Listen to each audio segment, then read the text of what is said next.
Hello, મારું નામ સિદ્ધાર્થ સોની છે અને અમારા વાઈફ છે હિનલ સોની. અમે અમારા મેરેજને લગભગ 7 વર્ષ જેટલો સમય થયો અને અમે કેટલાક ટાઈમથી પ્રેગ્નન્સી માટે ટ્રાય કરી રહ્યા હતા, પણ કોઈ કારણોસર નહોતું થઈ રહ્યું. એટલા માટે અમે 2-3 હોસ્પિટલની અંદર ટ્રાય કર્યું, પણ સમહાવ ત્યાંથી રિઝલ્ટ ન મળતા અમને અમારા કઝિને ડૉક્ટર પ્રકાશ પટેલ અને અજયભાઈ પ્રજાપતિનો રેફરન્સ આપ્યો, જે શુકન હોસ્પિટલ ચલાવે છે.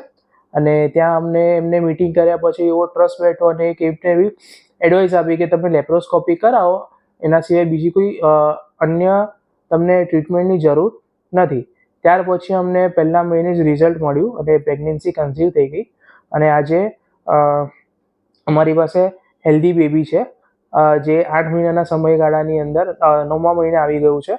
અને જે 8મા મહિને અમને બ્લડ પ્રેશરનો પ્રોબ્લેમ થયો હતો, પણ તે પણ સારી રીતે ટેક કેર કરી અને એને રિઝોલ્વ કરીને હેલ્ધી બેબી અત્યારે અમે હાથમાં લઈને અત્યારે બેઠા છે.